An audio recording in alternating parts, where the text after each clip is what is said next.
we take time to understand our customers and our personal relationships, it really boils down to team. How many of you agree that it's all about team? Cool. Wrong answer. It's not all about team. Teams lose, Cleveland Browns. Teams lose, my Oakland Raiders. Teams lose, New York Yankees. Didn't even make the playoffs last year with the highest salary base in the professional sports. Are there companies going bankrupt right now as we sit in this ballroom? Yeah, and they have a team. Whoever said it's not whether you win or lose that counts probably lost. You go to Cleveland, they have the smartest, most intelligent, deserving fans in the entire world. Home of the Rock and Roll Hall of Fame. I love Cleveland. Their fans deserve more. A couple of years ago, the Cleveland Indians only needed to win one more game to go to the World Series. They lose 3 in a row. There's a new bumper sticker. Go Browns and take the Indians with you. Let's talk. You always hear speakers say there's no I in team. I didn't know it was a spelling bee. There's no I in team, but teams lose. And if you want to play the spelling bee game, I'll play it. No I in team, but there's 2 I's in winning. First I represents independent individual preparation. A commitment to 7 C's, clarity. My involvement with Chicken Soup, everybody wants to know, what's the secret? What's the secret? I want to write a new book. There's no secret. It's being clear about what we want and attracting it. And if we don't like what we're attracting, change what's attracting it. 7 C's, the law of attraction, intention. Clarity, character, confidence, consistency, change. Cause, once you answer why, figuring out the how-to is pretty simple. Chemistry, at the end of the day, it's not what you do, it's who you do it with. Second I in winning represents interdependent collaboration, which is a commitment to 3 more C's. I call these 10 C's the 10 commitments. I tell people that all we have to do is live the 10 commitments, and we create winning families, winning organizations, winning companies, winning relationships, winning schools. The last 3, contribution, giving it everything we've got when less would be sufficient. Cohesion, making everybody else around us better, so when they leave, they say, I like me best when I'm with you, I want to see you again. And the 10th C, the 10th commitment, conclusion, focus and finish. Anybody can make a presentation. The idea is to close the deal. To help you understand the difference between a winning team and a losing team, knowing that the winning teams now have more I players than the losing teams, that yes, you were right, it is about team, but the teams that win have the greatest number of individual I players on them. Realizing that I've been to Super Bowl locker rooms right before kickoff, and the silent prayer of every athlete is, please don't let me be the weak link. Please don't let them run 95 yards through my 3 feet of real estate to score the winning touchdown to defeat my team. Please don't let me be the wuss. Don't let me be the weak link. Don't let me be the weak franchisee. Don't let me be the one that badmouths the entire brand that all of you have worked so hard to elevate to that highest level. Understanding the power of the I in team. Let me take you to the National Football League and quickly in comparison contrast 2 teams, first place and last place. So that when you leave the convention today, you will be better equipped to answer once and for all, why are you here? Why? Knowing that once we answer why, figuring out the how to is pretty simple. Who is here from Florida? Cool. In the early 1990s, the Tampa Bay Buccaneers were the worst team in professional sports. Not just football, basketball, badminton. We have our friends from Canada here. A good curling team could have whipped their entire organization in the early 1990s. Have you seen curling? Apparently a couple of drunk Canadians went into a Yukon bar and said, hey, we can make the Olympics. Let's combine housework with bowling, and at least we'll never be accused of using performance-enhancing drugs. Congratulations, Canada. A good curling team could have whooped the entire Tampa Bay organization. They lost 13 games in a row, and their coach, John McKay, thank God he had a sense of humor. After their 13th loss, the sportscaster says, so, Coach, how do you feel about the execution of your team? He said, I'm all for it. Walk with me through the headquarters office door of the Tampa Bay Buccaneers. That year they lost every single game. Last place, coagulated group of losers, and the saddest thing, no one cared, not even ownership cared, and they have a team. I walked through the headquarters office door of the Tampa Bay Buccaneers, and here was my first impression of their so-called I players. The receptionist was sitting behind her counter, chewing her cud. Had on a cool little headset, big cud.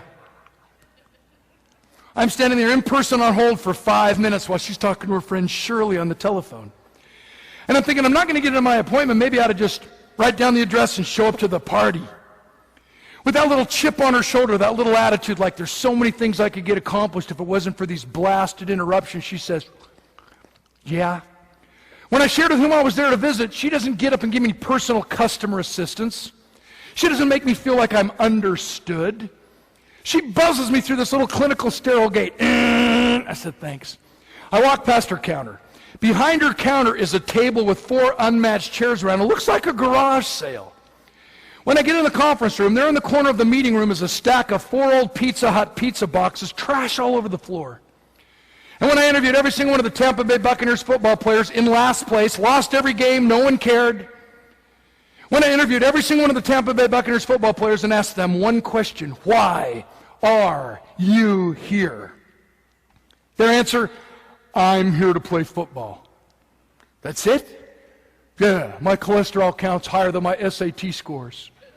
You bite the wall. Last place, they think it's a job instead of a career.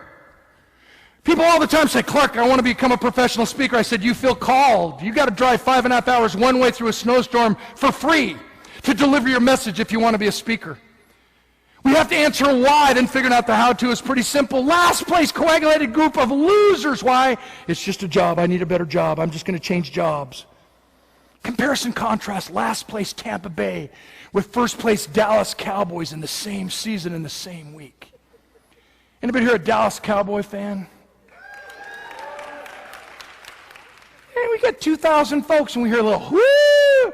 I'm disappointed. In years past, didn't matter if I was in Brazil or Belgium. I say, is there a Cowboy fan in the house? You'd think you're in a cattle drive. They're like, woo! Wah! And now you're just looking at me like, if we could just get all the guys out of jail on the same weekend, we could win. Let's talk. Do you know how tough it must be to be a Dallas Cowboy these days? They're all on probation. They can't even huddle up. They can't affiliate with known felons, so they're stuck on the sideline. Where do I go this time? Stay further away from me. The frequency on my ankle bracelet's really acting up, man. Where do we go? But in the 1990s, they were America's team. They won 3 Super Bowls. I'm great friends with some of the guys from those dynasty teams. Walk with me through their headquarters office and immediately put together the pieces that we've talked about thus far as we start to close our puzzle. I walk through the headquarters office door of the Dallas Cowboys, and everything is glass and brass and crystal and leather, and everything's perfectly in its place. They even have their own name, Valley Ranch. Do you understand the power of a brand? Do you understand the power of a name? Can you give me a Kleenex, sir? It might not even be a Kleenex tissue. Can you Xerox this for me, ma'am? Might not even be a Xerox copier. I ride a Harley Davidson. Do you realize Harley Davidson actually has people who have tattooed their company name on body parts? With all due respect, I've never seen a guy at the mall with like Taco Bell on his bicep. What's up? Yeah, represent. Yeah, chimichanga, man. What's up? I never realized the importance of names until the O.J. Simpson trial. I just heard the orange growers of Florida offered O.J. Simpson $9 million to change his name to Snapple. I thought that was pretty funny. How was I greeted at the Cowboys? The receptionist, total class, sophisticated elegance, polished professional, big giant Dallas hair. I wanted to tap her on the shoulder and say, excuse me, ma'am, have you ever found any spiders on the 5th floor of your do? How was I greeted? Hi! Welcome to the World Champion Headquarters Office of America's favorite team, the Dallas Cowboys. It's a great day. May I help you? I almost threw up all over the top of that counter. No one is that sweet, no one. And when I shared with whom I was there to visit, she doesn't buzz me through some little simple gate, some little sterile gate. She gets up and makes me feel like I'm the single most important person who's ever walked in that door. She personally escorts me to the meeting. Introduced me to everybody in every office. By the time we get to the meeting, I felt like we were going steady. She interrupts our meeting 7 times. Would you like a Diet Coke, a Diet Pepsi, a Reebok, a Nike? They're selling everything they can get their hands on in that stadium just to subsidize Deion Sanders' former contract. And when I interviewed every single one of the Dallas Cowboys football players and asked them the exact same question, why are you here? They got this internal bold intensity seemed to ooze from every pore. They seemed to stand a little taller, a little straighter. They got right in my face and they said, we're here to win the Super Bowl.